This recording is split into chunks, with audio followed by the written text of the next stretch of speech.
Hello. Tonight, we begin in the hush of moonlight, where the air smells of damp stone and wild flowers, and the wind carries the hush of a world that's forgotten how to hurry. You walk a winding path outside a hilltop temple, your sandals whispering against smooth, time-worn stones. Crickets murmur in the tall grass. Overhead, the full moon glows like a lantern held gently by the sky, its light pooling in the folds of your robe. In your hand, nothing, no satchel, no offering, no bundle of scrolls or burdens, just skin breath and the quiet recognition that something is shifting inside you. Tonight, you bring only yourself, and you probably won't survive this. Not the way your busier self, your achieving self, your do-it-all self usually insists on surviving. So before you get comfortable, take a moment to like the video and subscribe, but only if you genuinely enjoy what I do here. And tell me, where are you listening from? What time is it in your corner of the quiet world? Now, dim the lights, maybe turn on a fan for that soft background hum, and let's ease into tonight's journey together. Your empty hand swings gently at your side as you walk toward the garden gate. It feels strange at first, this lack of purpose, this absence of things. But as the scent of jasmine reaches you, as the moonlight sketches shadows across the temple wall, you begin to feel it, the gift of nothing. The garden gate opens with a soft creak. You step through, greeted by a rustle of bamboo and the faint clink of wind chimes overhead. The night air presses against your skin, not heavy, just present. Like it too has decided to stop pretending to be something else. An old monk waits on a stone bench beneath a camphor tree. He doesn't rise, doesn't beckon. He only watches you as if he's been waiting for years for you to arrive. Just like this, empty-handed. You bow. He returns the bow with a barely perceptible tilt of his head, then pats the stone beside him. You sit still. He says nothing, and so you follow his silence. You listen not to him, but to the night. A frog croaks in the pond behind the lantern. Somewhere nearby, a bamboo stalk knocks gently against its neighbor, and then in a voice that seems to come from the garden itself, the old monk says, "It is rare for a person to arrive carrying nothing." You nod, unsure whether to respond. He lifts one palm, showing it to you. Empty. This, he says, is what we forget to offer. You blink, an empty hand, he continues. We bring baskets of knowledge, crates of opinions, satchels of urgency. But we rarely offer this. He turns his hand over as though showing you a rare coin. Space, presence, a hand that is not already holding something. You look down at your own. It feels weightless now, not just physically, but symbolically. like something invisible has been set down. Why is that so important? You ask, finally. The old monk smiles. Because only an empty hand can receive. A breeze rustles through the garden, and the leaves above you flutter as if in agreement. You think of all the things you've held tightly, plans, regrets, expectations. Not because they were wrong, but because they were familiar, comforting, heavy, yes, but yours. And yet here beneath the moon, and beside this quietly smiling elder, the act of holding, nothing feels full. There is a teaching, he says, that the Buddha once held up a flower instead of speaking. The disciples didn't understand, except one. He smiled. You pause. Why? Because he saw the teaching was already complete. You let that idea settle. No commentary, no analysis. Just a flower, a smile, and a hand that held only what was needed, nothing more. You begin to wonder, what would your life feel like if you stopped grasping at every answer, every next step, every self-imposed proof of worth? The garden seems to lean in closer now, as if it's waiting to see what you will release next. And you find yourself asking quietly, is emptiness really empty? The monk does not answer, not with words. He simply breathes, and so do you. Together, two bodies beneath a camphor tree, two lives quietly unfolding under the light of a forgiving moon. You wake just a little as the old monk rises. No words, no gesture, only the sound of his sandals brushing against stone as he disappears down a narrow path. You follow still, with nothing in your hands, except perhaps now a little more awareness of how rarely they've been truly free. The path dips gently, lined with wind-worn prayer flags and moss-covered stones. You pass beneath a wooden archway where vines hang like streamers left behind from a forgotten celebration. In the distance, you hear a soft grunt and the shuffling of small feet. A boy appears, maybe 7 or 8 years old, straining under the weight of a comically large bundle tied together with twine. The bundle shifts as he walks, tilting his shoulders unevenly and bumping against his knees. You step aside as he passes, but the bundle catches on a branch and tips him backward.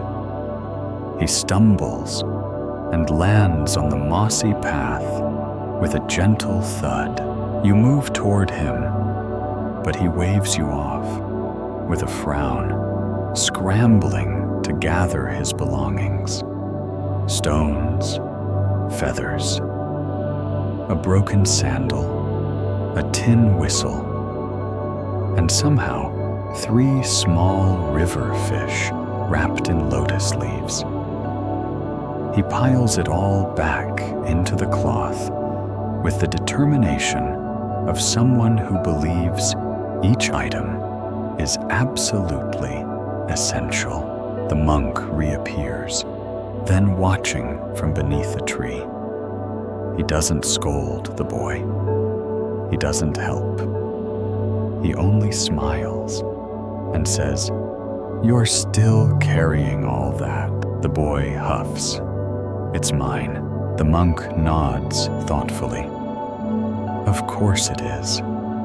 But have you noticed how hard it is to walk? The boy opens his mouth to reply, then looks down at his scratched palms and muddy knees. You kneel beside the boy. What's in there that you really need? He hesitates, fingers tightening around the knot in the bundle. All of it. The monk smiles. That's what I used to say too. Then he tells you both a story. There was once a girl who tried to carry the whole river home. She scooped it in jars, soaked her clothes in it, even tried to memorize its sounds. But the more she took, the heavier she became, and the farther away the river felt. One day, tired, she sat on its bank and let the water pass without trying to hold it. For the first time, the river entered her, not through her hands, but through her silence. You both sit with that. The boy looks down at his bundle again. But if I leave it behind, the monk finishes for him. What will you be? You recognize that feeling.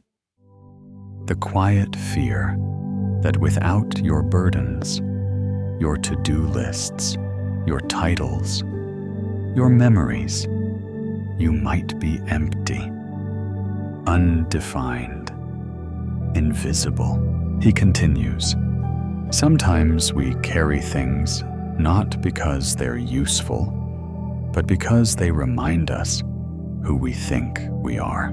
You glance down at your own hand again, still empty, and yet it doesn't feel like a loss. The boy begins to untie the bundle, slowly, carefully. He sets aside the tin whistle, then the broken sandal, then the 3 fish. He walks them gently to the stream and lets them slip back into the current, watching them disappear into the moonlit flow. He keeps only one item, a smooth feather. He tucks it behind his ear and stands a little taller, breathing easier now. The monk smiles, lighter. The boy nods, and without waiting for permission, runs off down the path with his arms swinging freely at his sides. You and the monk watch him disappear into the trees, his shadow dancing beneath the flickering lanterns. And then the monk turns to you. What is your bundle made of? You exhale slowly, as if the answer might fall out of you if you're quiet enough. Plans, worries, old arguments, faces you haven't seen in years, expectations shaped like shoulds, dreams curled around fears, stories you've told yourself again and again, some helpful, some heavy, and suddenly you wonder, what if the most generous offering isn't adding more to the world, but taking less with you? The monk places his hand on your shoulder. Not everything needs to be carried forward. You nod, and the breeze moves through the trees like a voice you almost remember. In the distance, the boy's laugh echoes, and something in you lightens. You continue down the path, your steps quieter now. Not because the road has changed, but because your hands are still empty and your heart is not. The trail widens as you walk, leading to a clearing where a low wooden structure stands, half tea house, half open pavilion. Its roof curves like a bow, and its sliding paper walls glow faintly from within. A kettle whistles softly over an iron stove inside. The scent of toasted rice and roasted barley drifts through the air, comforting as a memory that forgot to become painful. The old monk gestures for you to step inside. You bow lightly at the threshold, then slip off your sandals and kneel on the woven mat floor. Everything here is simple. A tray, 2 ceramic cups, a teapot so old its glaze has cracked into a delicate map of lines.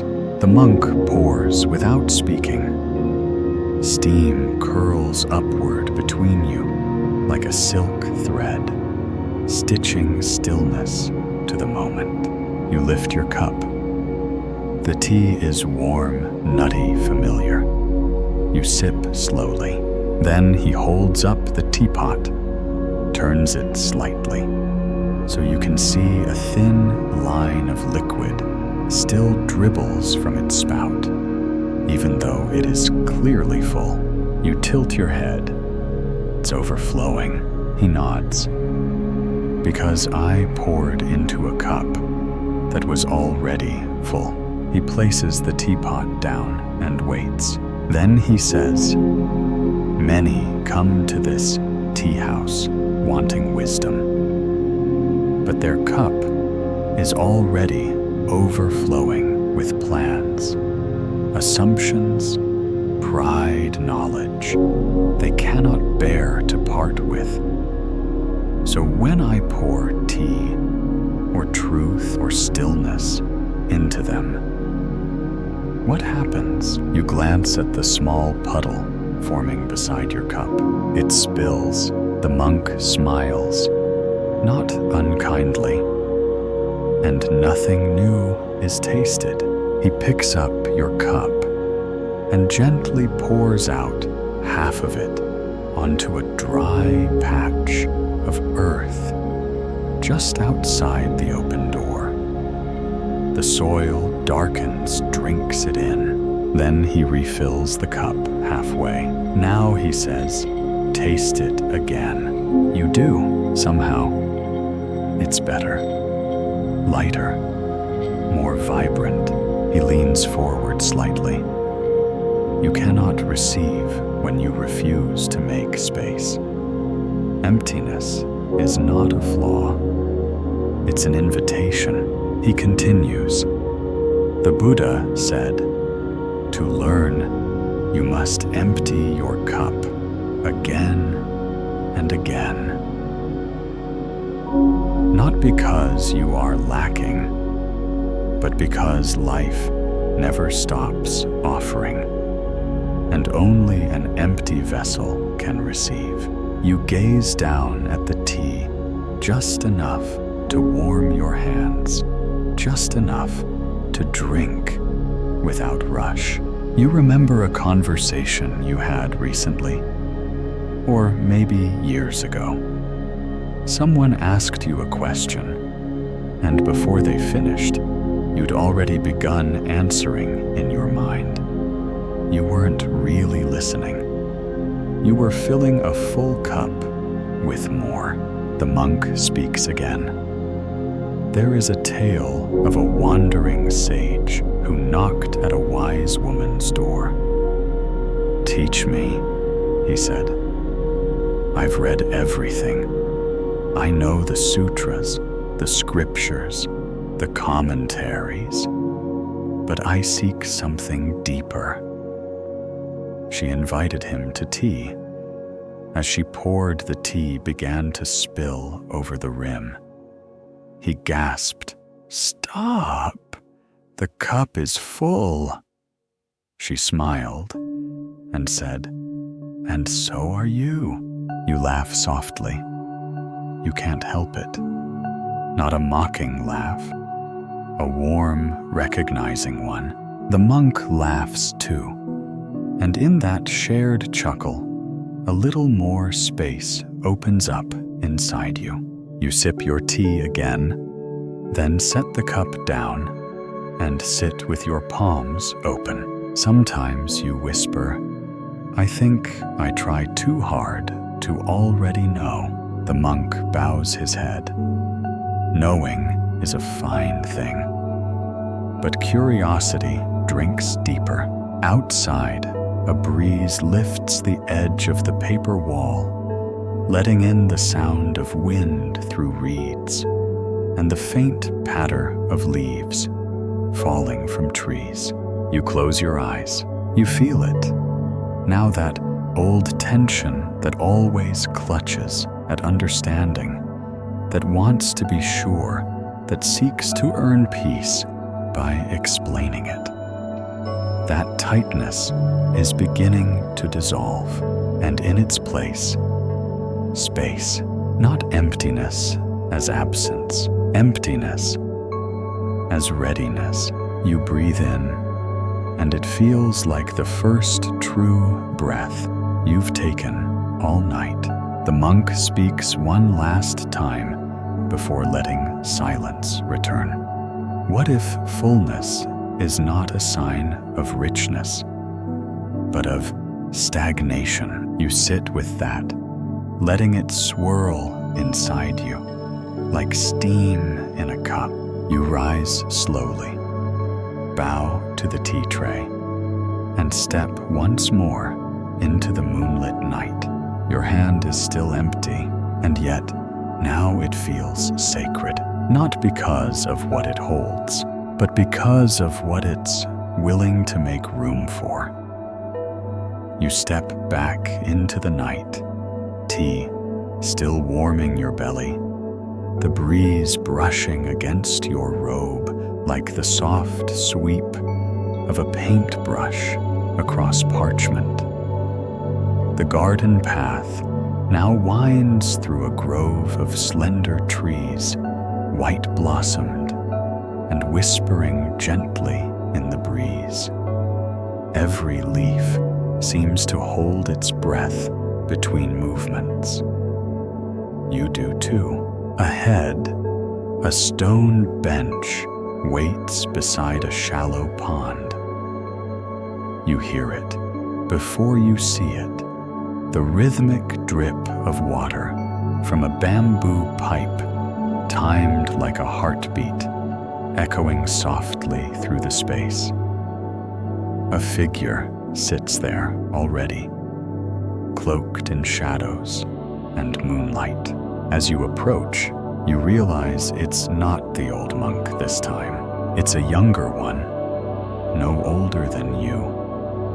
Perhaps younger, his robes clean, his posture crisp. He turns, nods, and gestures toward the other end of the bench. You sit, and for a while, there is only the sound of water. Then he says, "I once asked my teacher why people speak so harshly when their hearts are tender." You glance at him. His eyes are on the pond. "What did your teacher say?" He smiles faintly. He said, "Because a word can weigh more than silence. And sometimes we try to throw our weight around when we feel we are not enough." You sit with that, the idea that people speak heavily when they are hurting softly, that maybe even your own harsh words, hurried judgments, quiet resentments, were armor for something gentler underneath.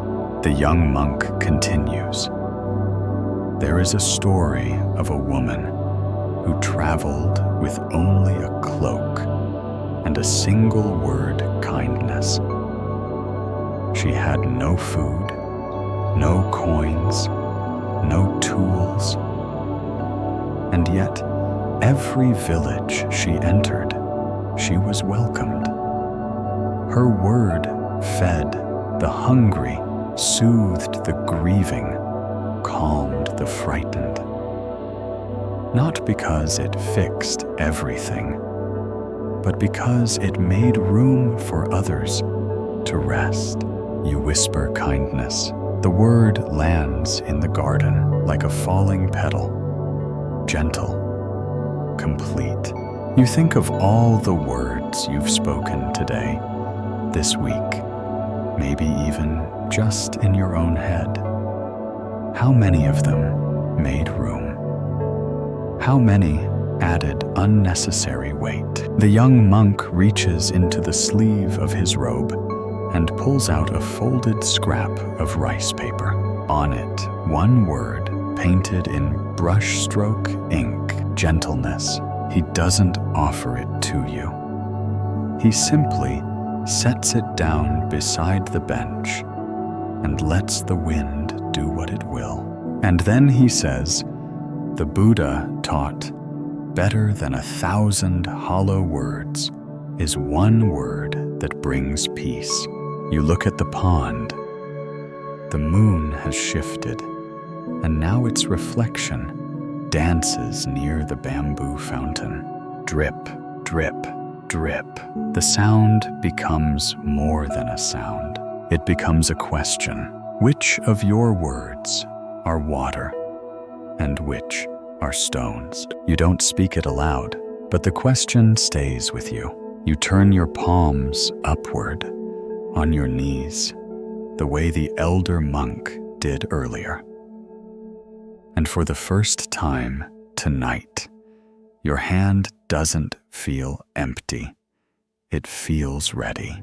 The young monk stands now, brushing fallen petals from his robe. I used to think speaking made me heard, but now I know. Listening lets others be heard. You nod slowly. Then he adds, almost shyly, "You listen well. You don't need to answer. You simply bow." And he bows in return. As he walks away, the wind catches the paper word beside you.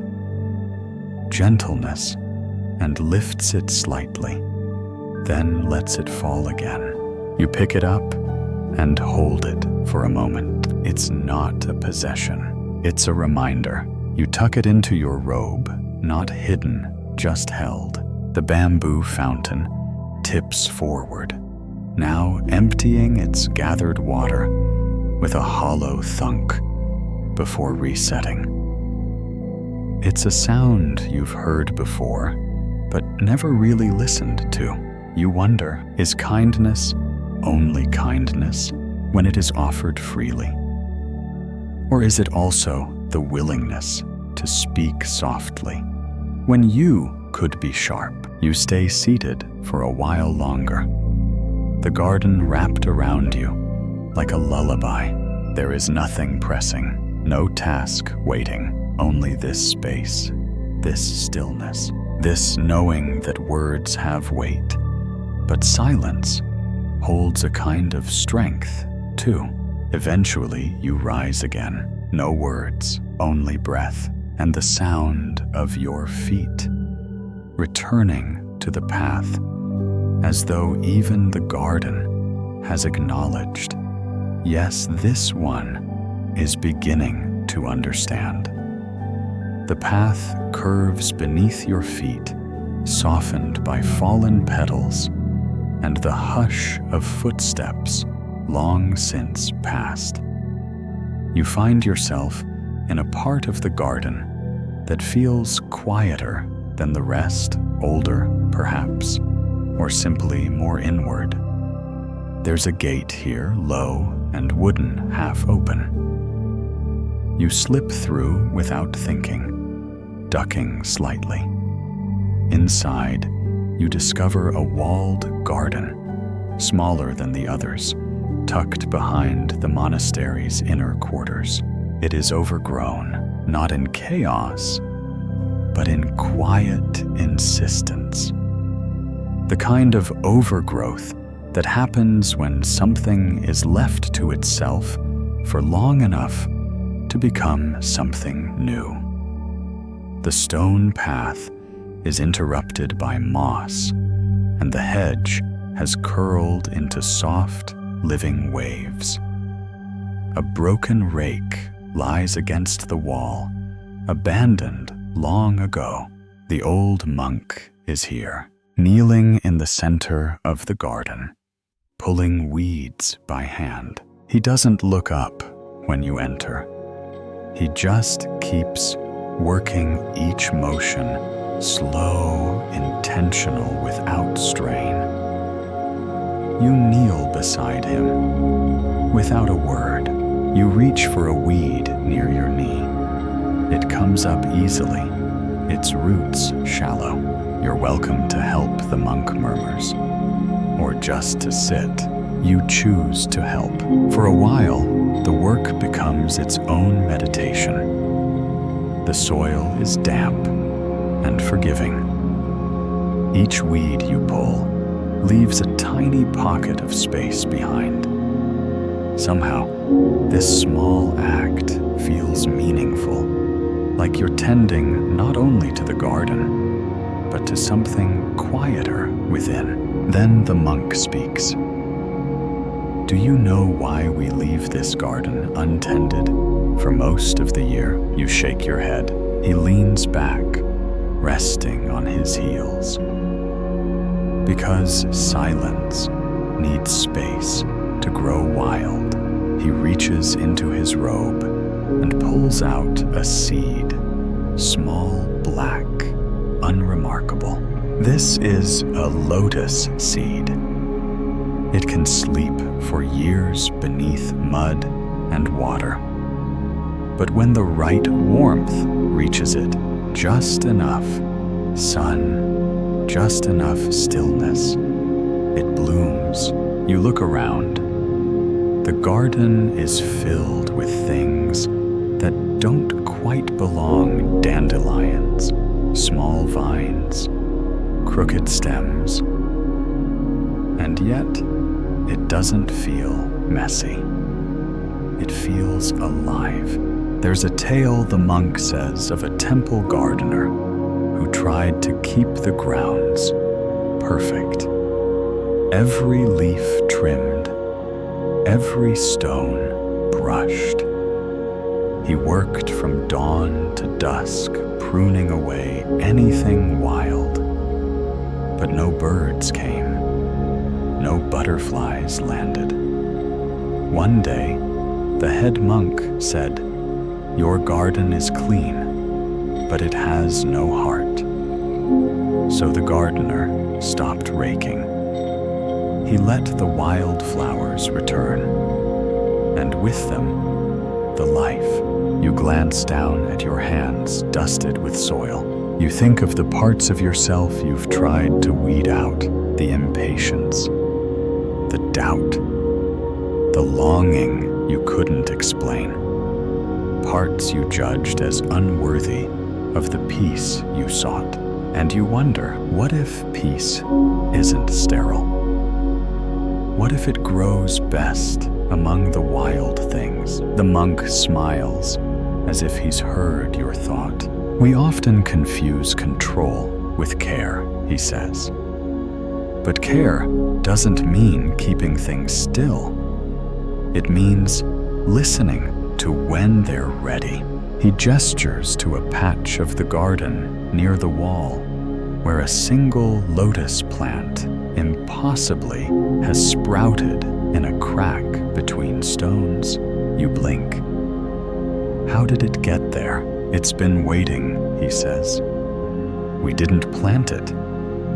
But something in this silence called it forth.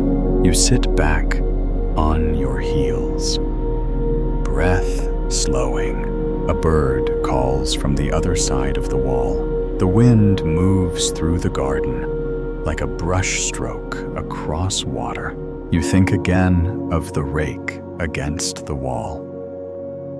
You don't pick it up. Instead, you press your palm to the soil, warm, breathing, forgiving. The monk gathers the small pile of weeds between you and carries them to a woven basket. He sets them down gently, not as trash, but as offerings. Even what we pull away, he says, had its time. You brush soil from your hands, not entirely clean, just honest. As you leave the walled garden, you don't look back. You don't need to, because some gardens don't need to be kept. They need to be trusted.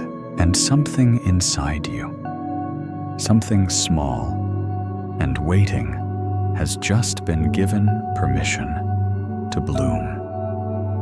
The morning hasn't come yet, but the air has changed. The crickets have quieted.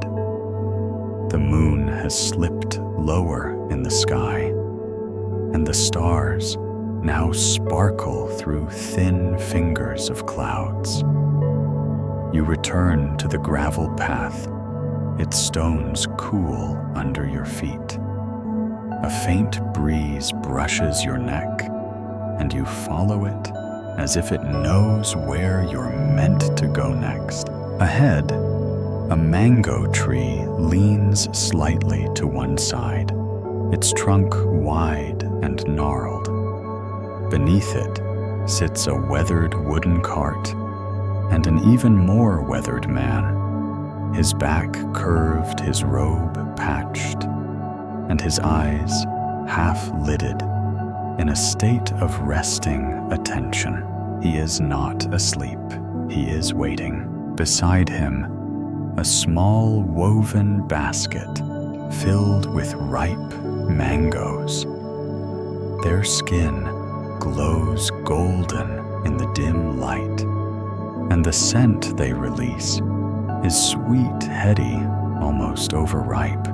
You sit across from him on a worn mat that feels like it's held many quiet conversations. The old fruit seller lifts a mango and places it in your hands. Too soon, he says. You squeeze it gently, firm, cool. Not quite ready. He points to another. You take it. This one is soft, warm, yielding. It breathes sweetness into your palm before you even taste it. He says, this one waited. You nod. For what? He smiles, slow and knowing. For the moment, it could be fully itself. He doesn't need to say more, because suddenly, you understand how often you've rushed your ripening.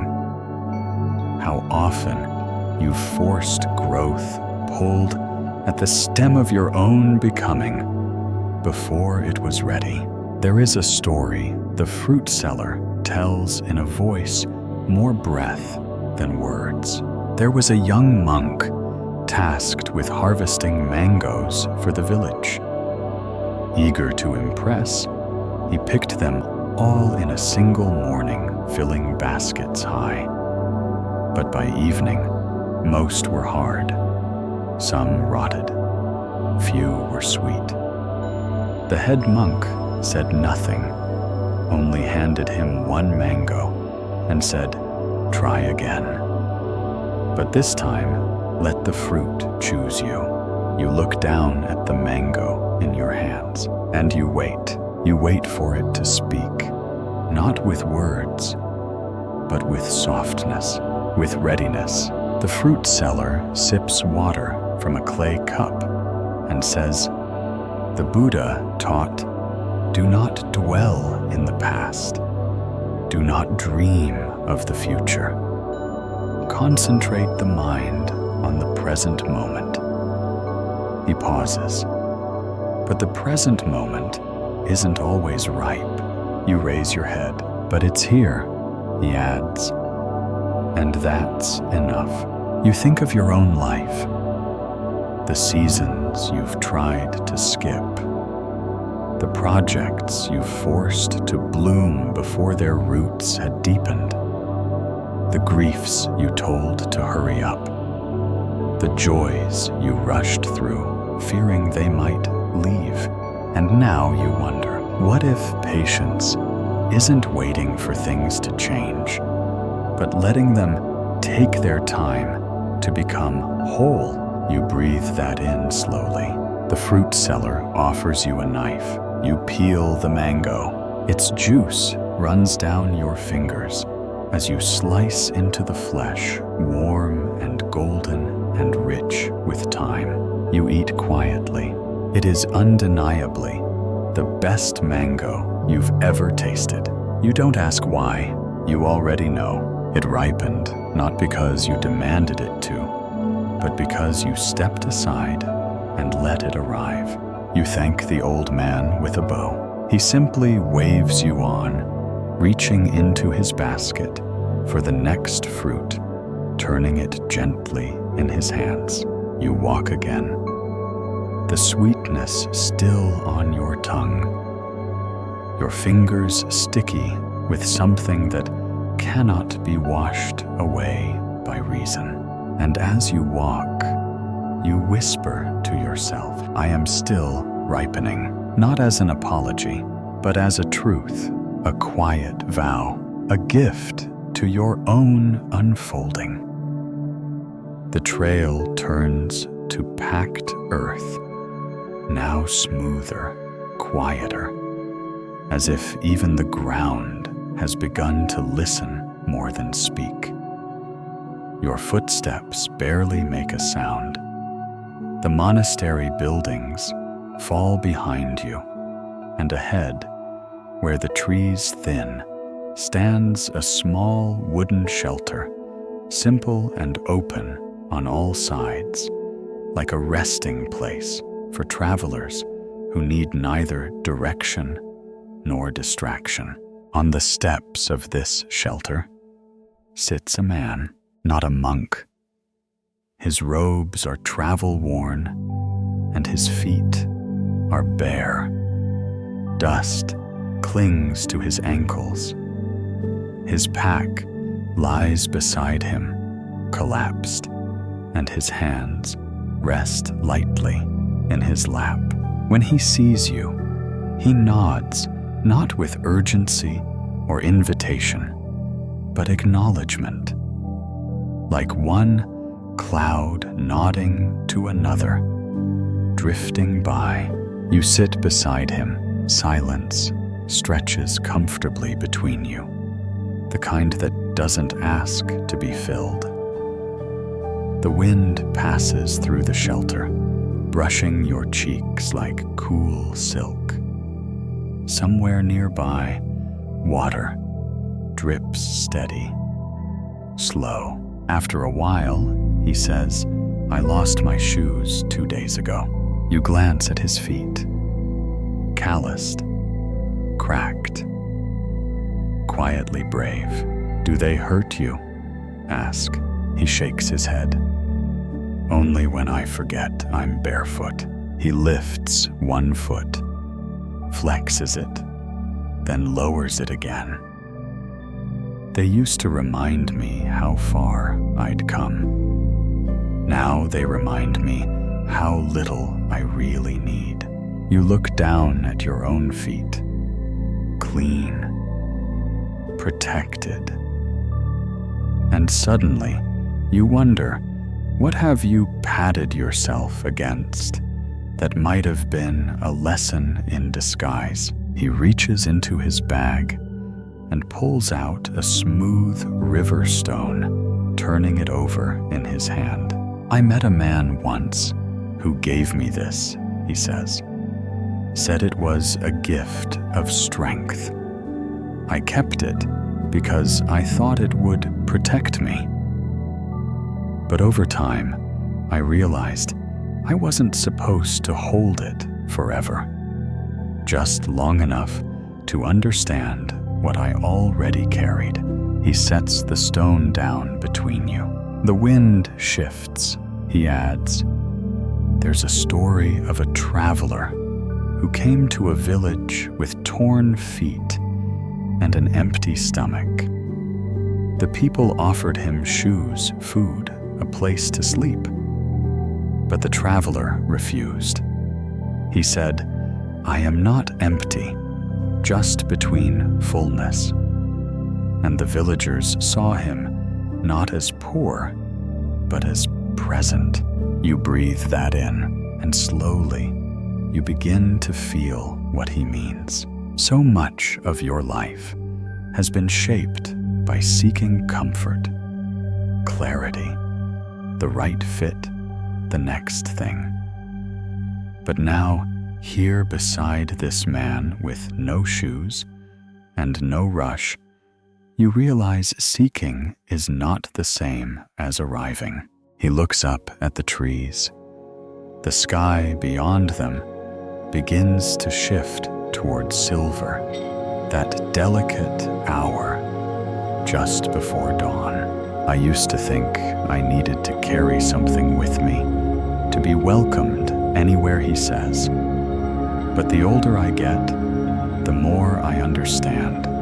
Sometimes it's the emptiness of your hands that makes people open theirs. You sit with that, let it settle into your bones. Then he says, the Buddha once said, live simply, be content with little.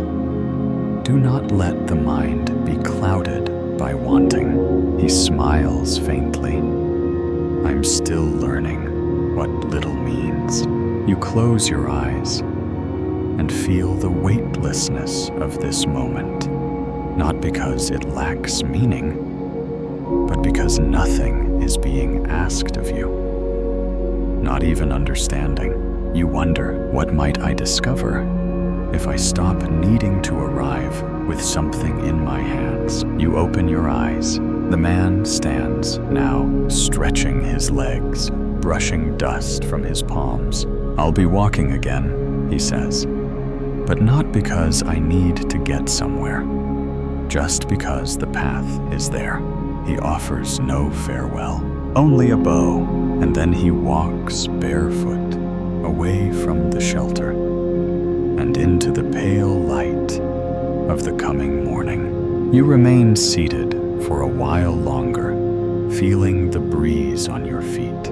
They're still covered, still protected, but now something in you has been uncovered, not hurt, not exposed, just seen. You stay in the shelter a while longer, letting the silence do what silence does best, gathering up the excess from your thoughts, sweeping gently over the rough corners inside you, like waves smoothing a shoreline. When you finally rise, the sky has shifted into early silver. Not yet sunrise, but close. The air smells of wet bark, fresh dew, and something sweet, like water before a storm. You follow the trail downward through a grove of tall, swaying grass. Your fingers graze the tops of the stalks as you pass. The tips are damp. The moment feels so tender, you almost forget to breathe. And then the rain comes, soft at first, a whisper, a mist that kisses your arms and cheeks, soaking into the folds of your robe. Without warning, without asking, you pause. Tilt your face upward, let it fall. It is not harsh, not punishing, just present. The rain asks for nothing, and somehow that feels like kindness. You keep walking. Your footsteps now softened by the wet earth.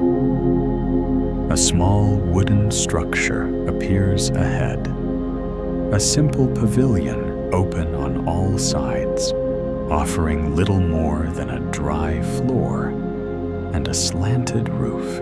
You step beneath it. The old monk is there again, seated cross-legged with a cup of tea steaming beside him. He does not speak. He only watches the rain. You sit beside him. The sound of rain on the roof is a rhythm that requires no response, no song, no thought, just listening. After a long silence, he says, "This is my favorite kind of weather." You glance at him, surprised. "Because it's peaceful," he smiles. "Because it reminds me that not everything arrives for a reason."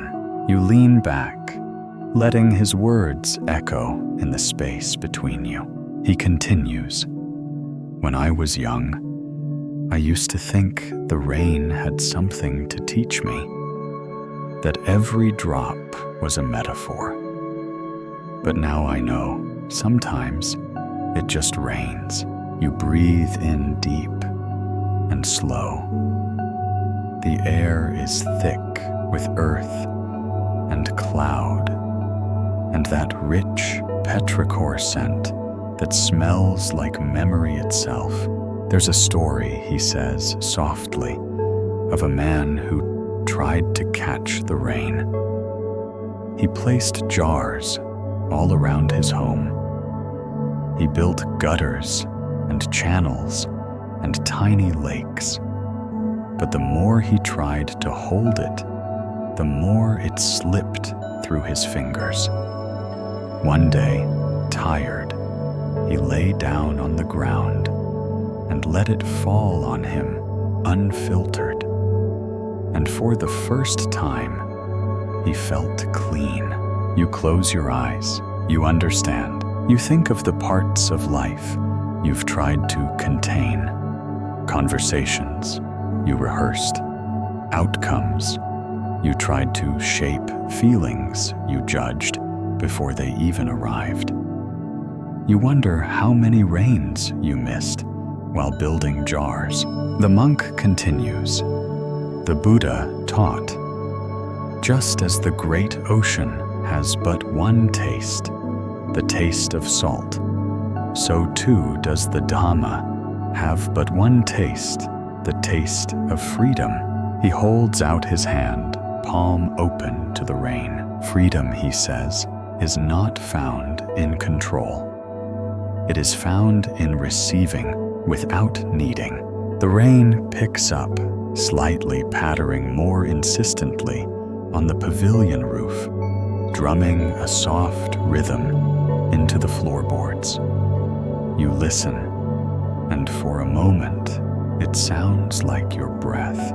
You hold out your own hand. Let the water pool in your palm. It doesn't ask who you are. It doesn't care what you carry. It just falls and falls and falls. The monk turns to you and asks, "What in your life have you tried to catch that was meant only to be felt?" You don't answer out loud, but your silence does. The wind shifts, curling around the edges of the pavilion, bringing with it the soft scent of flowering ginger. Somewhere in the distance, a bamboo chime responds, one soft knock against another. Then stillness.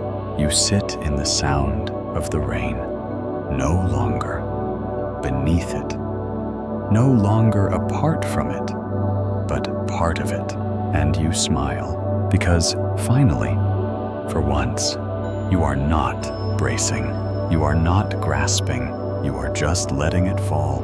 The rain fades, like a breath slowly released. It doesn't stop.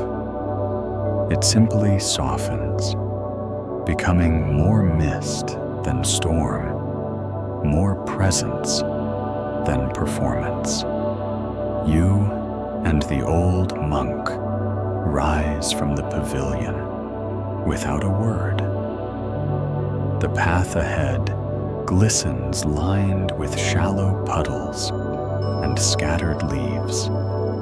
You walk together through the wet hush, the world washed clean. After a short while, you reach a low hill where a single structure stands, a wooden frame, open on all sides, with a great bronze bell suspended in its center. It hangs quietly, untouched. no rope, no mallet, just presence. You pause beneath the archway.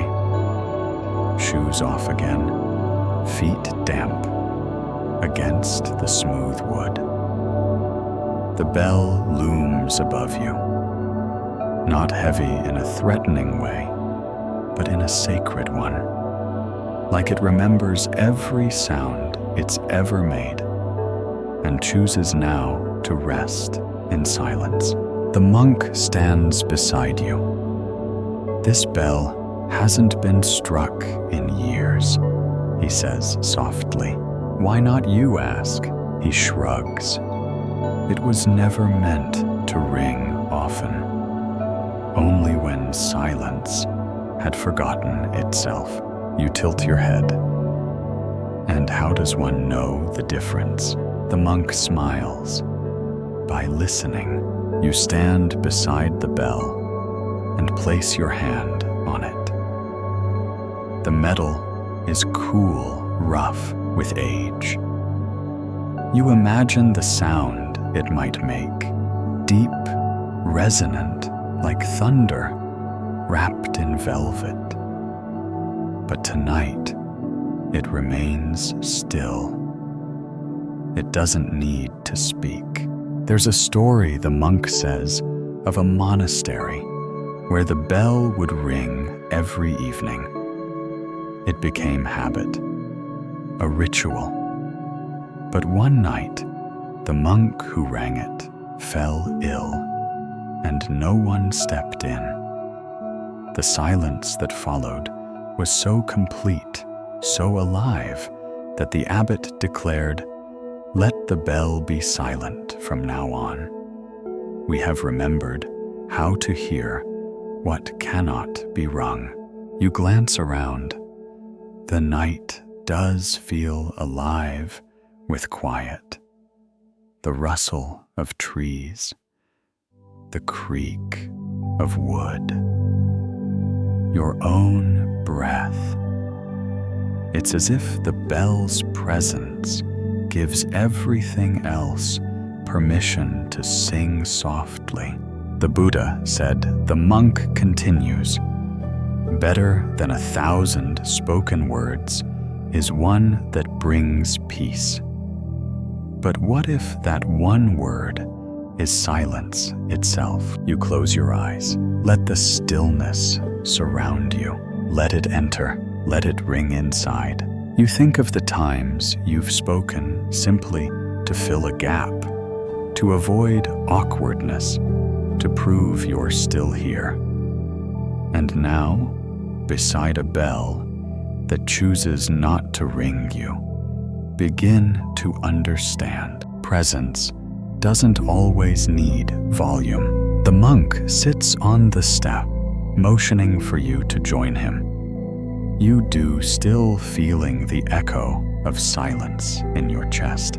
He asks, have you ever noticed how the loudest people often feel the least heard? You nod, and how the most lasting moments arrive without a single word. You remember a hand held after bad news, a quiet nod across a crowded room, the sound of someone breathing beside you, steady and kind.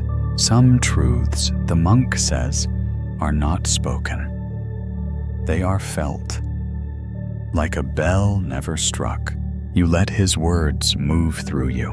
Then he adds, almost playfully, but if you'd like to ring it, you can. You smile and step toward the bell. You raise your hand slowly and let your fingertips brush the rim. Just a touch. Just enough to feel the cool truth of its waiting, but you don't strike it. You bow and return to the steps. The monk nods, pleased. Sometimes the restraint is the message. The rain has stopped now. The clouds part slightly, and a thin beam of moonlight spills across the top of the bell. You watch as it glows, not loudly, but completely. You speak quietly more to yourself than to him. I think I've been trying to make noise to feel seen. The monk breathes, and now you gaze at the bell. Now I feel seen in the silence. The wind shifts again. A bird calls once in the distance.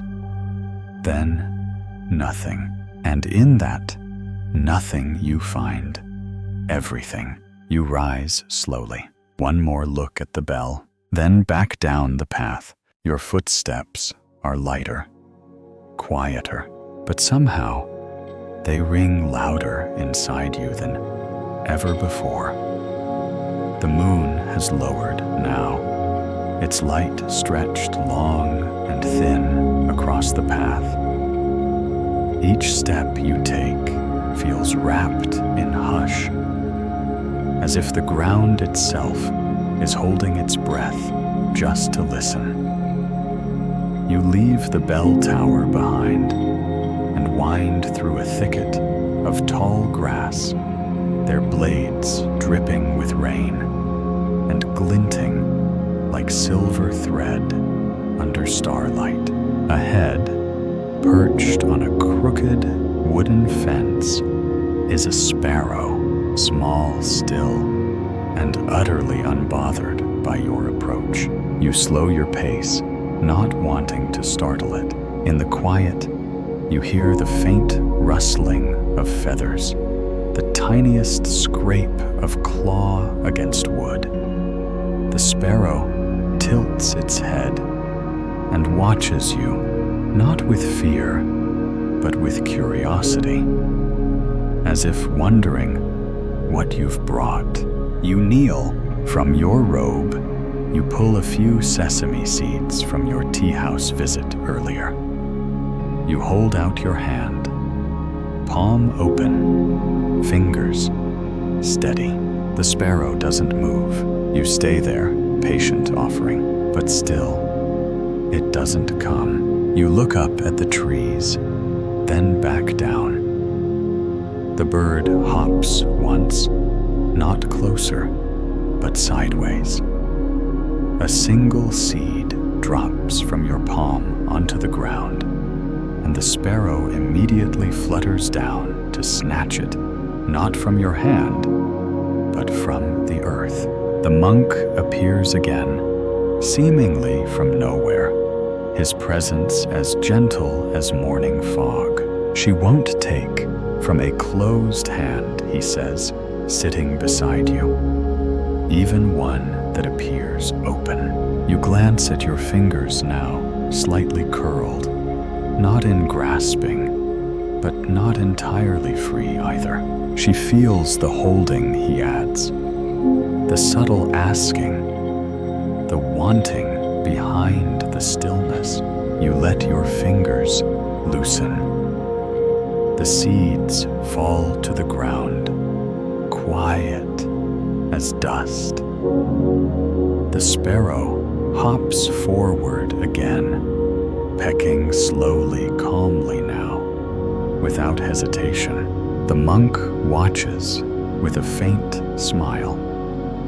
There's a tale of a young disciple who tried to feed a wild bird each day. He offered crumbs in his open hand, but the bird never came.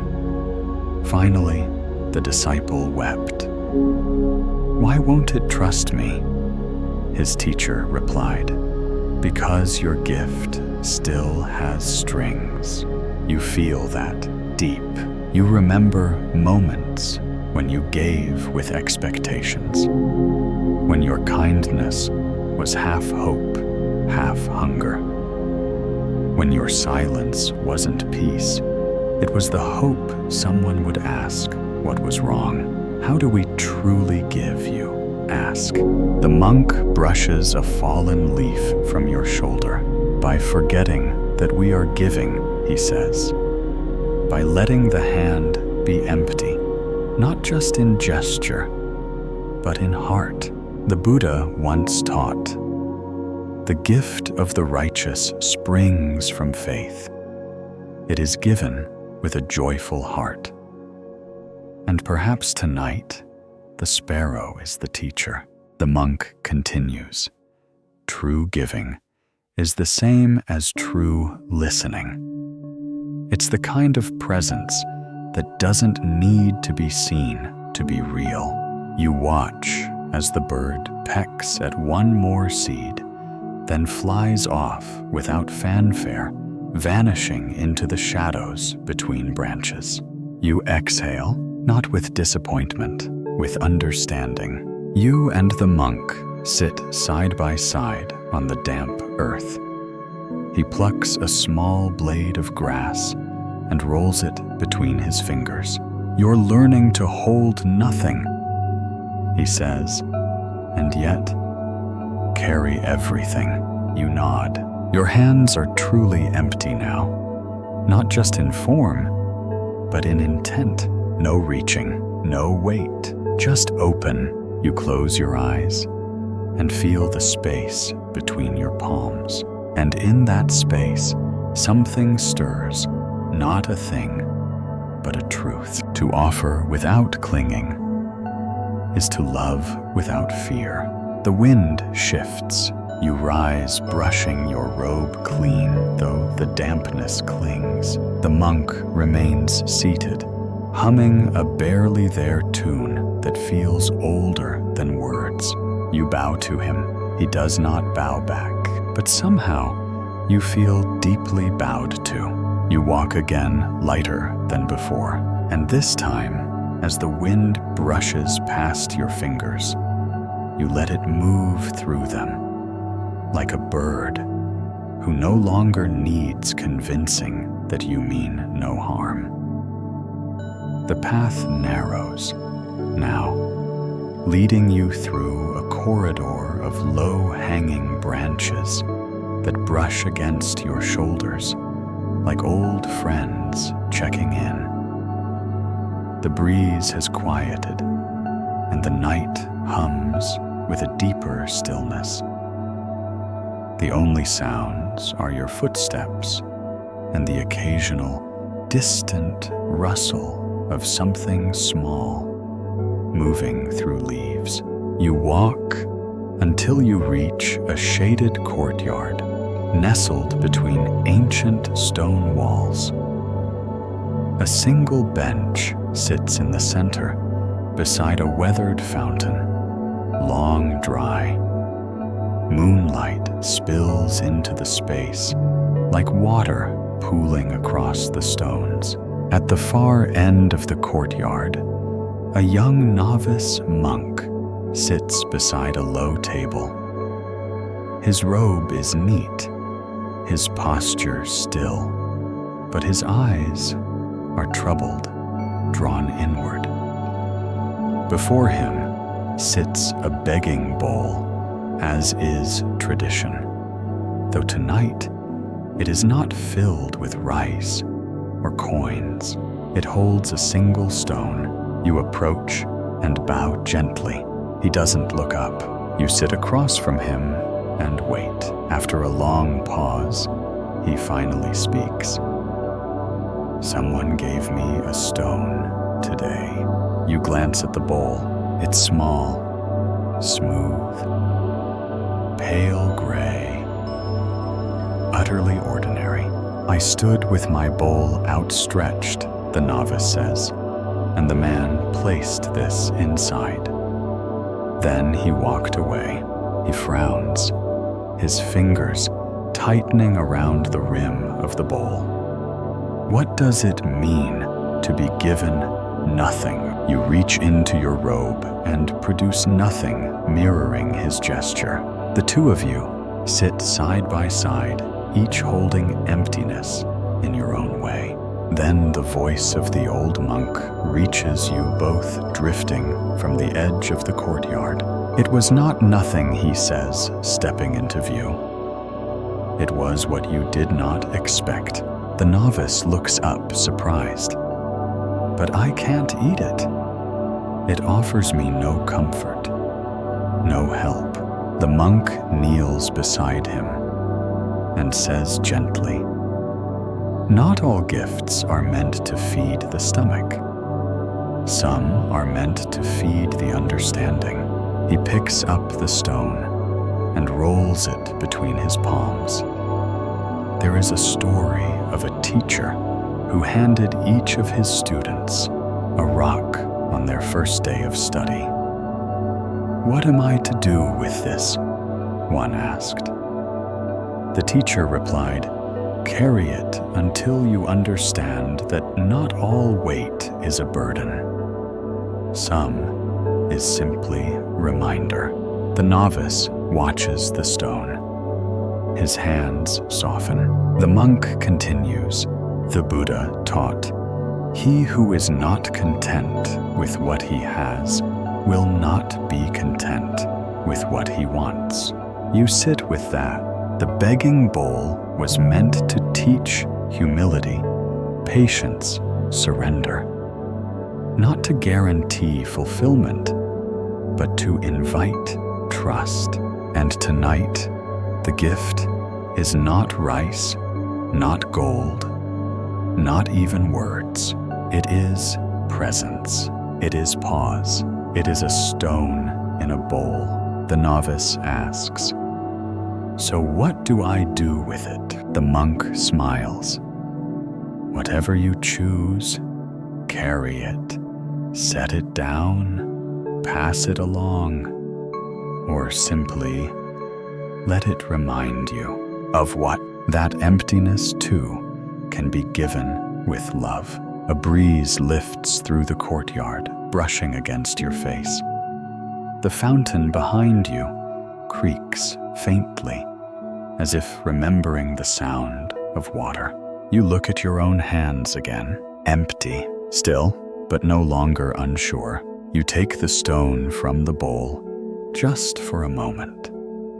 Feel its cool weight, then gently place it back. The novice watches you. "Do you think he meant to insult me?" You shake your head. Or maybe he saw you already had everything. The novice is quiet. Then slowly he smiles, not wide, just enough. The monk rises and begins walking again, and the two of you follow in step. You leave the courtyard together, the stone still resting in the bowl, no longer unwelcome. And you ask yourself, not with doubt, but with reverence, how often have I rejected the very gift I needed, simply because it didn't arrive in the form I expected? The moon continues its slow descent. The path ahead glows faintly dusted in silver, and though your hands hold nothing, you feel full. The monastery is quiet again. So quiet, it seems the earth itself is pausing for breath. The stones underfoot are cool and damp, whispering under your soles with each step. The novice walks beside you for a while, the begging bowl tucked gently in the crook of one arm, the stone still resting inside, no longer questioned. Eventually, he turns down another path, offering a small bow. You return it and continue on alone. Ahead, the temple lanterns flicker like sleepy fireflies. You follow their dim light to a small courtyard tucked behind the meditation hall. A brazier burns low in the center, fed by thin slivers of cedar wood and pine needles. The flame dances without effort, no striving, no struggle, just movement, just being. The old monk sits nearby, cross-legged on a woven mat, one hand resting on his knee, the other open to the fire's glow. You settle beside him, your robe brushing the edge of his. He says, "Do you know what a fire becomes when it forgets its purpose?" You glance at the flame, curious. He smiles. Ash, you both watch as the flame flickers, shrinks slightly, then rises again. "There was a time," he says, "when I believed enlightenment was a blaze. That awakening meant burning so brightly the world couldn't look away." He reaches forward, slowly, feeds the flame a single pine needle. But the Buddha taught, just as a fire burns depending on the fuel, so does the mind burn depending on its attachments. He leans back, hands now resting in his lap. "I mistook effort for sincerity. I thought peace came through force. But the fire does not burn harder to be useful. It simply burns as it is where it is." You feel that deeply. How many days have you lit a fire inside yourself with the belief that it had to roar, that stillness had to be earned, that your worth was measured by the brightness of your becoming? And now here, beside this small fear, gentle, unhurried, you see another way. The monk adds, "There's a story of a disciple who meditated until his body trembled. Sweat pooled beneath him, and he could no longer see straight.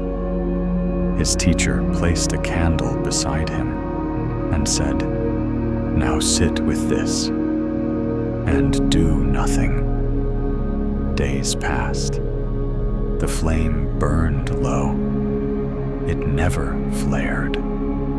But the disciple wept, not from frustration, but because he had finally felt peace." You look at the brazier. Not much heat, not much light, but it is enough. You speak softly, almost not meaning to. "Sometimes I try so hard to be good, to do it right, to be calm, present, wise." The monk's smile is kind. "And does the fire try to be warm?" You shake your head. "It just is," you whisper. You breathe in the cedar smoke, the slight tang of ember in the air. It wraps around your senses, earthy and deep, like something ancient, reminding you there's nothing to fix tonight.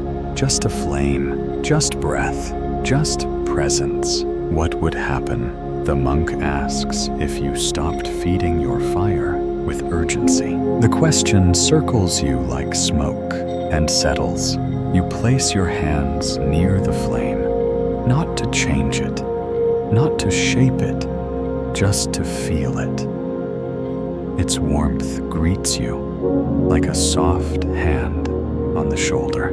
You stay like that for some time, and the fire keeps burning, not to impress you, not to reward you, not even to comfort you, but because that's what it does, that's what it is. Eventually, the monk stands and gathers a handful of fresh twigs. He doesn't toss them into the fire all at once. Just one, then waits, then another, then waits again. As you rise to leave, he says one last thing.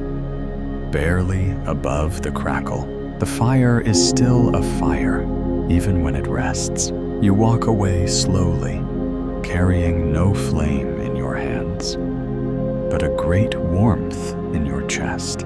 Not because you've conquered something, but because you've stopped needing to. and as the breeze passes, the scent of pine follows you, like a blessing that says you don't have to burn brightly to be whole, you just have to burn true. The breeze carries the scent of pine and a trace of warm earth as you continue down a path strewn with leaves.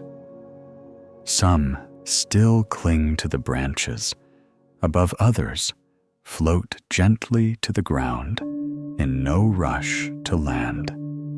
You follow their descent without thought, the way you might watch snow or breath or time. The temple grounds shift beneath your feet again, not in place, but in texture. The stones give way to dirt, and the dirt gives way to soft, scattered sand.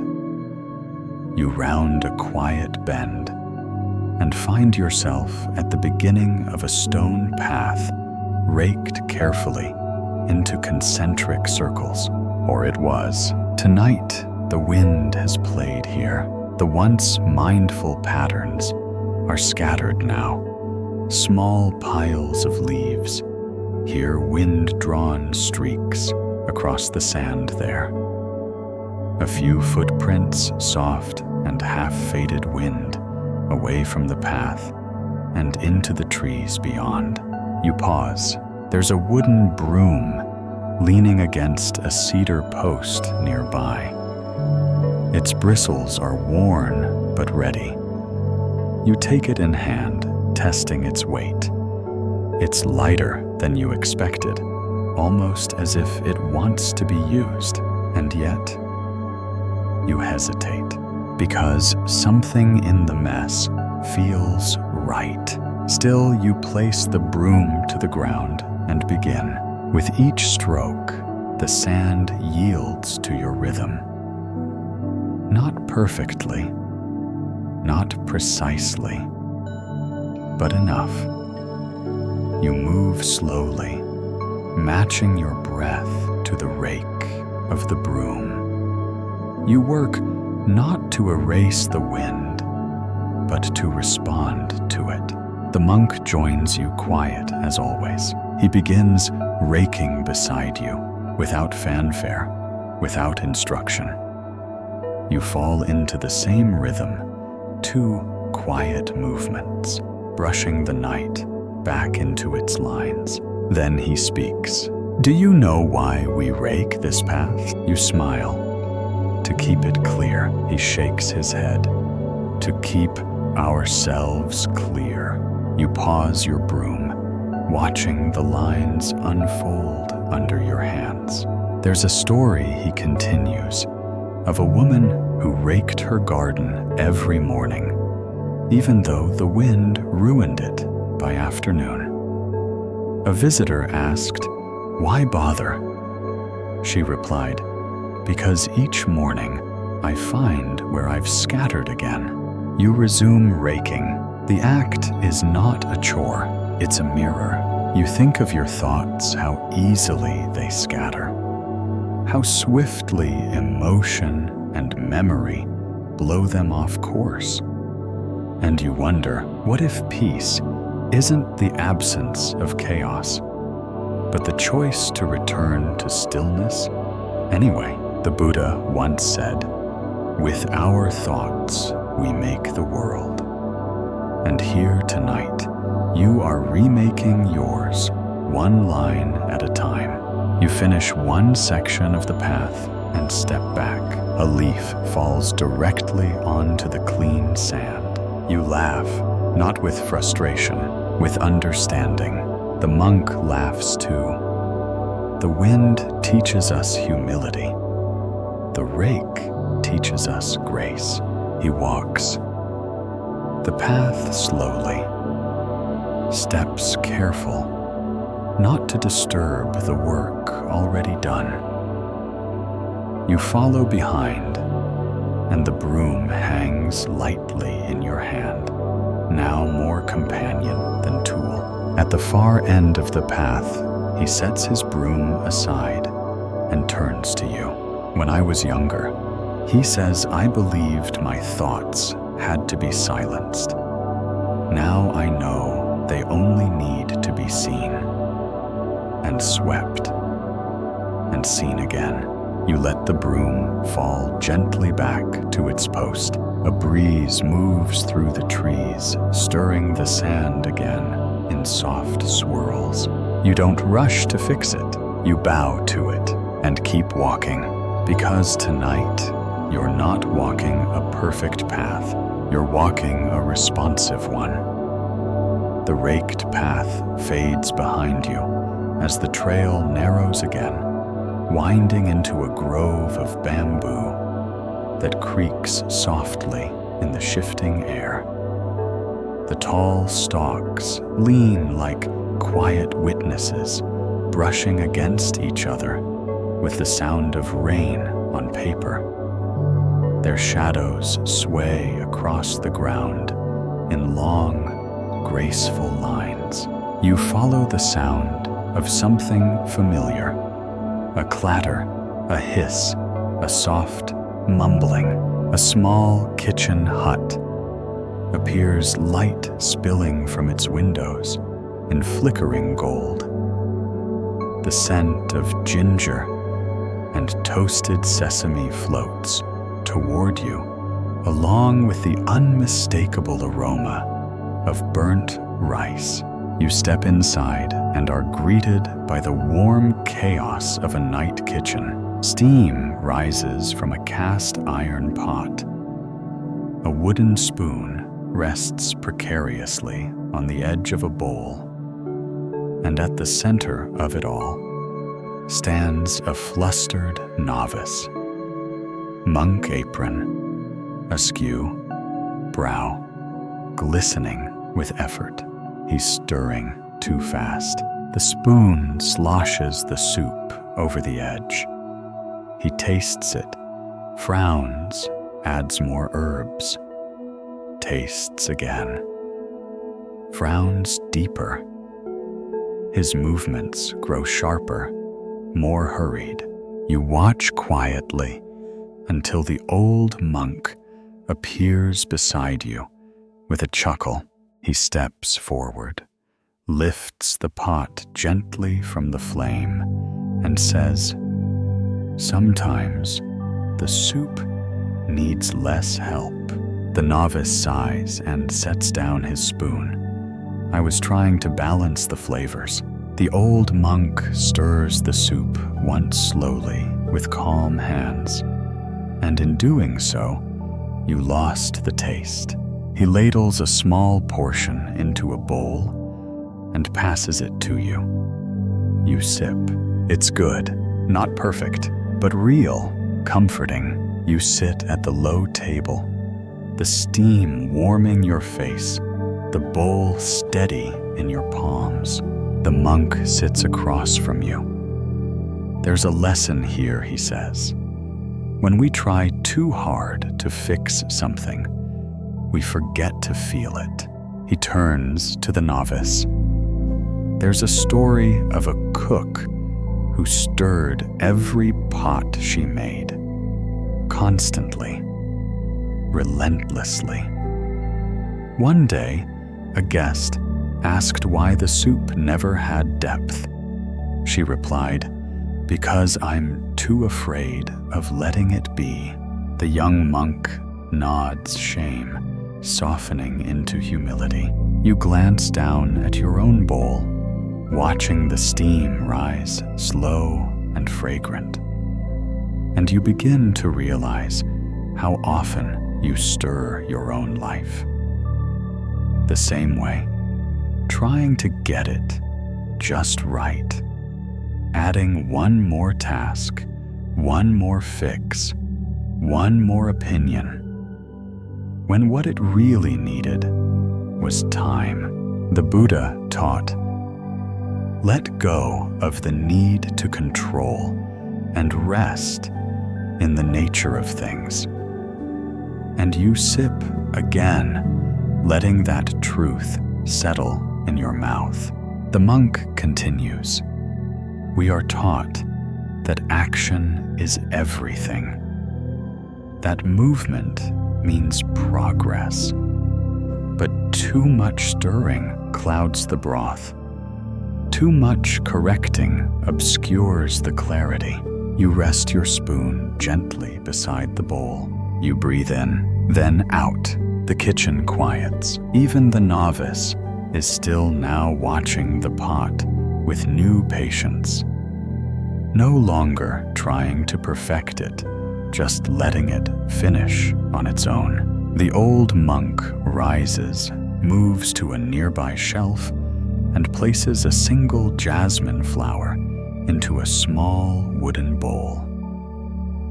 No explanation, just a gesture of balance, of presence. He turns to you and asks, "What have you stirred so long?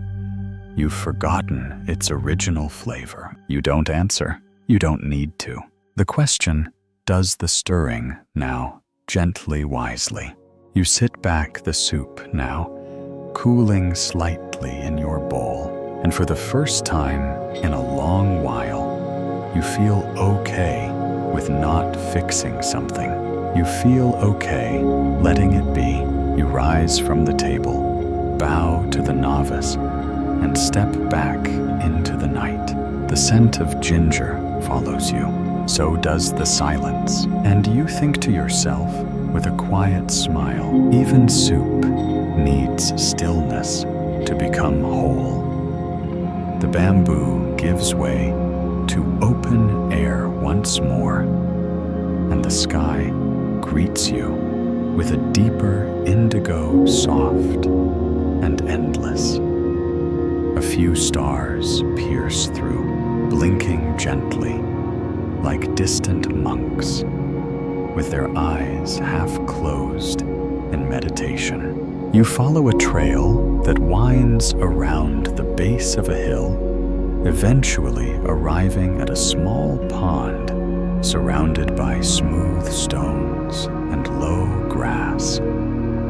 The surface of the water is completely still, so still that it reflects the sky with unsettling clarity, as if it doesn't merely mirror the world above, but absorbs it. You approach the edge and kneel. The old monk is already there, sitting cross-legged on a flat stone. His eyes are open, but unfocused, as if he's watching something invisible. You follow his gaze into the pond, into your own reflection. There you are, but it's not quite you. It's a version of you, filtered through moonlight, starlight, ripples, and stillness. A face held in water. He says, "This pond does not pretend. It shows what is placed before it." You nod, and yet he continues. When the wind moves through, or a single drop falls, the image distorts. It does not resist the change. He reaches out and gently taps the surface with one finger. Your reflection shatters into soft rings, then reforms, not hurried, not confused, just waiting. You sit in silence with him, letting your thoughts slow, letting your breathing join the still rhythm of the water. There's a story, he says, of a man who stared into a pond for days, desperate to see his true self. He fasted, meditated, begged the water to show him. But the more he grasped, the more the water trembled. Only when he gave up and simply sat did the water settle. You study your reflection again. It blinks back. "Who do you see?" the monk asks. You don't answer. Not yet.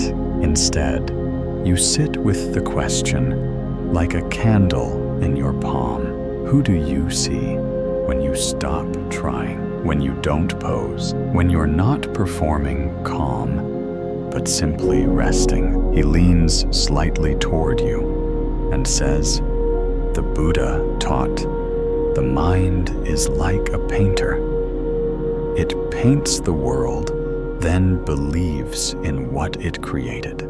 The pond ripples again. You close your eyes without the image. Who are you? Not a name, not a story, not a role to play, just breath, just presence, just a still pond on a quiet night. The monk reaches into the water and lifts out a small lily pad, balancing a single droplet at its center. This, he whispers, is the self when held lightly, whole, reflective, free. He places the pad gently back, and the droplet rolls off, joining the rest of the pond without fuss. You look again into the water, and now you don't need to see yourself, because you're here, no mirror required. You bow to the pond. It does not bow back, but somehow you feel received. You and the monk walk quietly away, the sound of water slipping into water, echoing behind you. And as you walk, one quiet question follows like a wind at your back. What would I see if I stopped trying to see at all? The path bends again, rising slowly, now just enough that your calves begin to notice the slope. But the climb is steady, not steep, more like a gentle invitation than a challenge. The trees grow thinner, the stars brighter, and the coolness in the air deepens with each step. You crest a small hill and find a lantern hanging from a wooden post. Its flame flickers inside frosted glass, but the light it casts is pale, barely more than moonlight. Beneath it stands a monk, not the elder this time, but one you haven't seen before. He holds a lantern too, but his is unlit. He lifts it for you to see. No flame, he says, but still, it carries. You look closely. The lantern is well-crafted, sturdy, clean. It's clearly cared for, and yet it has no light. You raise your eyebrows gently. What's it for then? He turns it slowly in his hands. To be ready. He steps aside and points to a long row of unlit lanterns resting on a ledge that stretches along the ridge. Some are new, some weathered, all empty. They're not broken, he says. They're waiting. You feel the wind pass between you, soft and cool, brushing the lanterns just enough to make them chime, faintly wood against metal, a soft, hollow music. There's a story, he says, of a monk who carried an unlit lantern up the mountain every night for a month. When someone finally asked why he never lit it, he smiled and said, "I'm not waiting for the flame. I'm learning to love the walk in the dark." You sit on the ridge's edge, overlooking a wide valley, veiled in shadow. The distant trees below look like ink spilled across silk.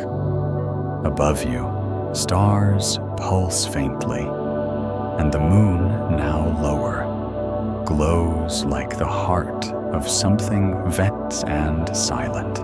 The monk sets his lantern beside yours. You don't need to be lit to be of use, he says. Some lanterns light the way. Others remind us we already see. The Buddha once said, "Be a lamp unto yourself." And tonight, that lamp may not burn, but it is still yours, still whole, still waiting. You think of the times you felt empty, not broken, not lost, just unlit, as if you were made for something bright, but had not yet found the spark. And you realize emptiness is not failure. It is readiness. It is stillness. With open arms, you turn to the monk. "So, what should I do with it?" He shrugs. "Carry it. Even if it's not burning," he smiles. "Especially then." You reach for the lantern. It's light in your hands, but it hums with purpose. You don't need to light it. Not yet. Maybe not ever. You walk with it, the two of you. In silence, your steps matching the rhythm of the wind. Somewhere in the trees below, an owl calls once, and the night answers with stillness. At the edge of the path, the monk stops. He bows not just to you, but to the lantern. To be unlit, he says, is not to be useless. It is to be open. And openness is the beginning of all light. You bow too, and as you walk away, the lantern swinging gently from your hand, you carry no flame, but you carry light, and that you now understand is enough. The lantern swings quietly from your hand, its glass sides catching the moonlight in glints of silver. With each step, it taps gently against your robe, not heavy, not loud, just present. The path descends, now winding slowly down the other side of the hill. The earth is softer here, padded with fallen pine needles and the dry hush of leaves. Ahead, you see a square of light in the sand, illuminated faintly by a torch planted in the ground. As you approach, you realize it's a small clearing, bordered by smooth wooden beams, like a framed canvas placed on the forest floor. The surface inside is raked sand, interrupted by a single footprint in its center. Just one, small, deliberate. You kneel at its edge and observe the shape. The arch of the heel, the gentle press of toes, the softness of its edges slowly blurring under the breath of night wind. The old monk steps beside you silent, then says, "A child left that print this morning. He was visiting with his mother, who stopped to pray. He stepped into the sand, then looked back. Then he stepped out. You glance up. Just one step." The monk nods. Only one. And still, it remains. You sit in silence beside it, watching how even the quietest step can linger. It hasn't been preserved. It hasn't been protected. It's simply been left alone, and still it holds. There's a story the monk says of a master who walked a path every day at dawn. He never spoke, never paused, But his footprints were always visible, and every student who passed saw them and adjusted their stride. One day, a new student asked, "Why do we all walk this way?" And the others said, "Because he walked first." You breathe in deeply, letting the air move through your chest like a gentle tide. You think of your own life, the impressions you leave without realizing, the way a word, a glance, a breath can ripple through someone else long after you've moved on. The monk continues. The Buddha said, "The way is not in the sky. The way is in the heart. And every step from the heart leaves something behind." You close your eyes and picture all the invisible prints, moments when someone's kindness softened your day, even if they never knew. The way a smile from a stranger lingers longer than expected. Or how one memory, one conversation, one laugh somehow still walks beside you after all this time. You open your eyes and look again at the footprint. It is fading now. The wind continues its slow work, brushing over the sand like a patient teacher, and still, something in it remains. The monk looks at you and asks, "Do you fear being forgotten?" You don't answer right away. Then, quietly, sometimes, he nods. We all do. But even the fading mark has meaning. The impression we leave is not always in the sand. Sometimes it's in how others carry what we offered. He points toward the edges of the clearing, where faint footsteps lead away. The child walked on.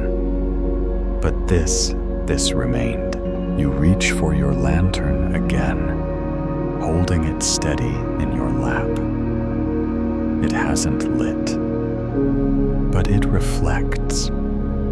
It still catches and holds the light of others. And maybe that is enough. You turn to the monk. "So what if I leave no great mark?" He smiles. "Then you will leave a gentle one, and the world needs those more." You let that truth press softly into you, like the imprint of a quiet footstep. You realize you may never know how you're carried forward by others, or when, but tonight you feel no rush to matter more. You feel only the peace of the present moment, a footprint in the sand, fading, yes, but not gone. You leave the footprint behind, letting the wind finish what it began. As you walk, the trail narrows again and curves through a stand of trees that lean closely toward one another, as if sharing ancient secrets. The branches overhead weave a gentle canopy, the stars now peeking through in threads of silver. In the clearing ahead, you find an old wooden bench beneath a large tree that's half blooming, half bare. Its branches caught in a graceful tension between arrival and letting go. The blossoms above drift gently to the ground, like thoughts that no longer need answers. And there, beneath the tree, sits the oldest monk you've seen all night. His robes are simple, almost threadbare. His beard is long, and his smile is wide, without being grand. He holds nothing in his lap, nothing beside him, not even a bowl, just his hands, resting open. You sit across from him, folding your legs, carefully aware now of how the night has quieted, even your posture.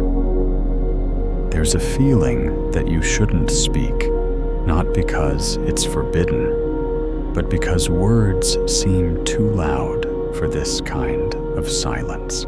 Still, after a moment, you ask gently, "May I offer something?" He chuckles. "No." You blink, startled. He continues, "You may offer nothing."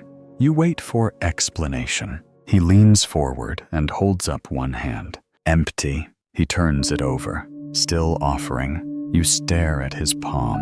It's just skin aged and lined with the soft tremble of time. And yet you feel it, a kind of offering that asks for nothing in return. There is a story, he says, of a traveler who sought out the greatest teacher in the land. He brought incense, coin, and praise, but the master waved them all away. "I have no use for your offerings," he said. "Bring me something empty. Bring me something that expects nothing back." You glance down at your own hands, still empty, and for the first time, you begin to feel the power in that, not in what you can do, not in what you can give, but in how holy you can be with someone with nothing in the way. The monk continues. The Buddha taught, just as a candle does not lose its light by lighting another, so too is kindness, never diminished by giving. But sometimes the deepest kindness is simply your presence, unarmed, unadorned, undemanding. You watch him rest his hands in his lap again. They don't move. They don't offer a gift. They are the gift. And you realize how rare it is to be with someone who does not ask you to perform, to explain, to entertain. Someone whose presence feels like space, opening, not space filling. You whisper, "Is this what it means to give without giving?" He smiles. "Yes." And to love without leaning, to care without clinging, to listen without waiting to speak. The tree above you sheds another petal.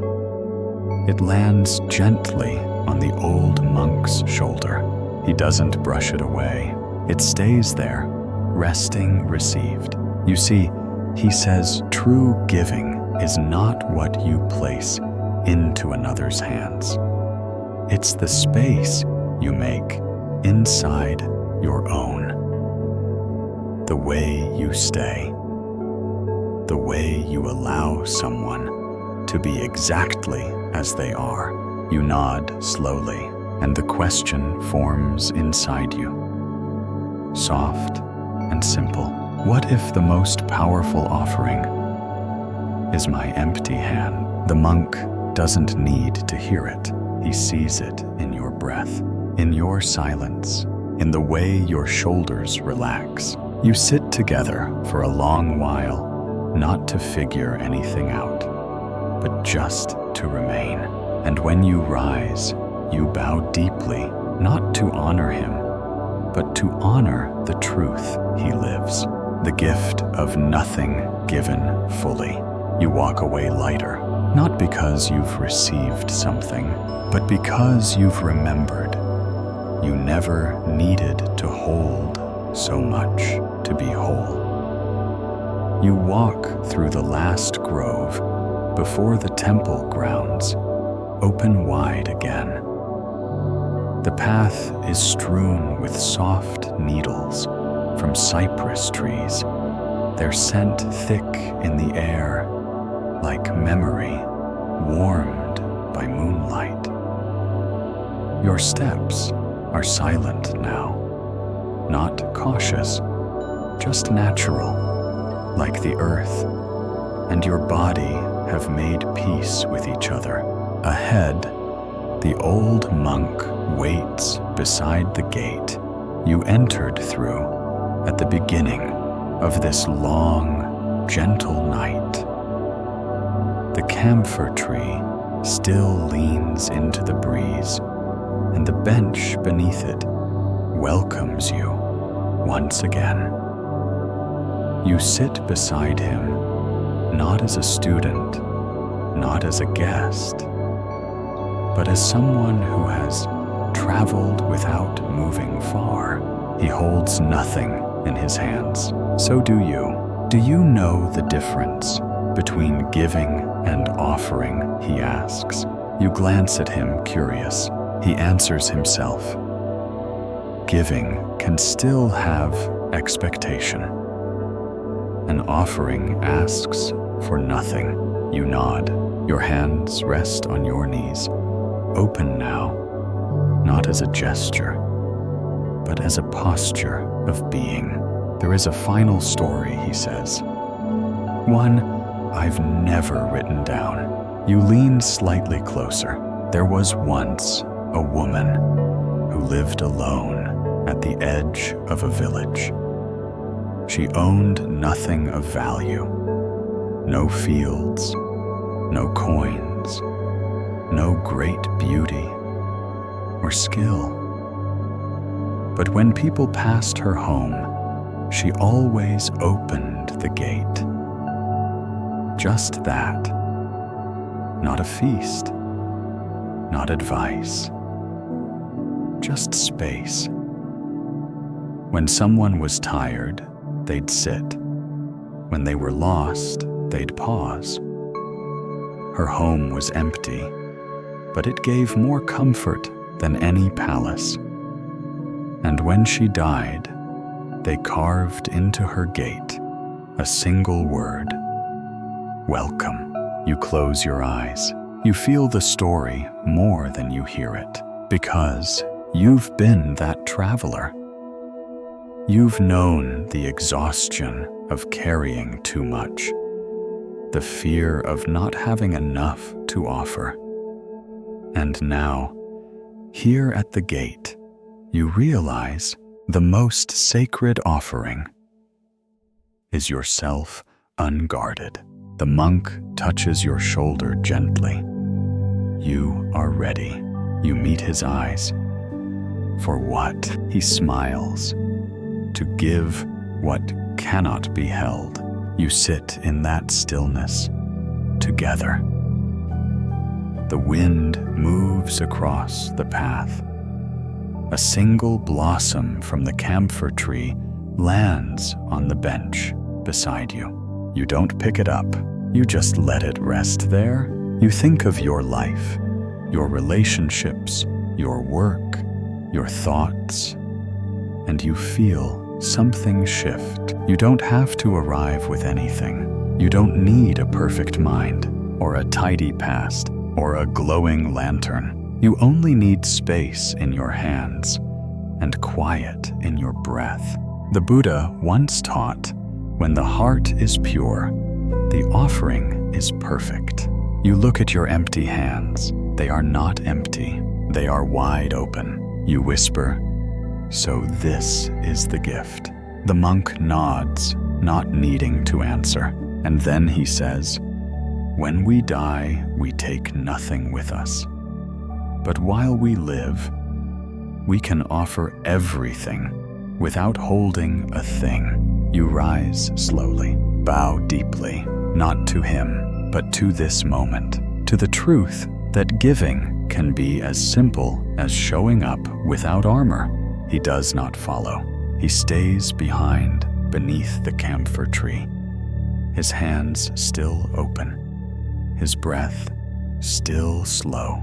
You pass back through the gate. No bundle, no story to rehearse, just one final question, cradled gently in your heart, like the softest lantern. What might I offer if I truly carried nothing? The gate closes softly behind you, not with finality, but with grace, like a book's last page folding over a quiet truth. The trail before you is the same one you walked at the start of this night. And yet, everything feels different.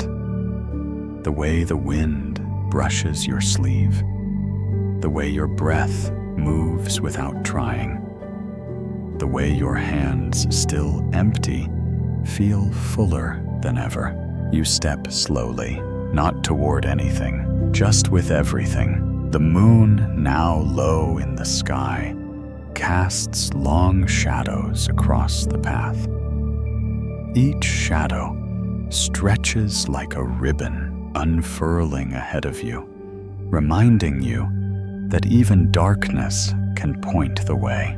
You walk until the path rises gently and opens onto a ledge overlooking the valley. Below, the hills roll into soft shapes, and the trees blur into a gentle sea of green and charcoal. The stars above are steady. Some blink, some remain constant. The old monk appears one last time beside you, though you hadn't heard his approach. He carries nothing. You both stand in silence. "This is where I return," he says. You glance at him, not to the temple, you ask. He shakes his head. To the sky. You follow his gaze. The stars aren't just above, they're around, reflected in every dew-dotted leaf, in every still pool, in the sheen of your own eyes. There's a final offering, he says, that we all must give. You wait, but he does not name it. Instead, he raises his hand and gestures upward. The sky has always been empty, he says, and still it receives everything.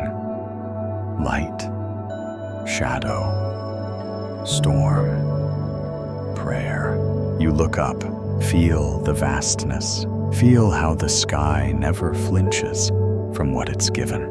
He turns to you. You've learned the gift of an empty hand, he says. But now, give it to the sky.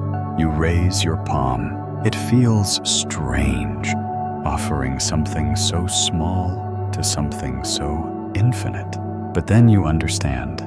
You are not giving to be noticed. You are giving because that is what empty hands are meant to do. You close your eyes and give everything. Every thought you didn't know how to finish. Every fear that still hides beneath kindness. Every wish that never found its words. Every apology you never got. Every small joy you forgot to feel. You give it all. Not to escape it, not to be rid of it, but to release it into something wide enough to hold it without judgment. The monk says there is a teaching that says the greatest gift is the one that leaves the giver lighter. You feel that now, not as an idea, as a breath, deep, unclenched, weightless. You bow one final time, not to the monk, not to the path, not even to the sky. You bow to your own offering. You bow to your own release. The monk smiles. Now, he whispers, you walk without needing to carry anything at all. And so you do, one step, then another, through the darkness that is no longer darkness, with hands that hold nothing and a heart that holds everything. And now, Beloved listener, let the journey soften behind your eyes. Let your hands rest where they are, open, empty, no longer searching. Let your breath slow. Let it wander like mist curling across a quiet pond. There is no need to gather thoughts now. No need to rehearse tomorrow. You've offered everything. You've kept nothing. And still, you are whole. Imagine the trail beneath you, dissolving into moonlight. The camphor trees fading gently into the hush.